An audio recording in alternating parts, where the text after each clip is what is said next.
Wala ka bang napapansin sa iyong mga kapaligiran? Kay dumi na ng hangin, pati na ang mga ilog natin. Hindi nga masamang pag-unlad at malayo-layo na rin ang ating narating.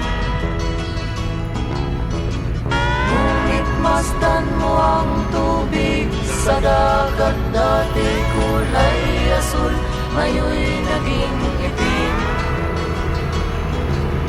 Ang mga duming ating ikinalat sa hangin, sa langit, huwag na nating paabutin.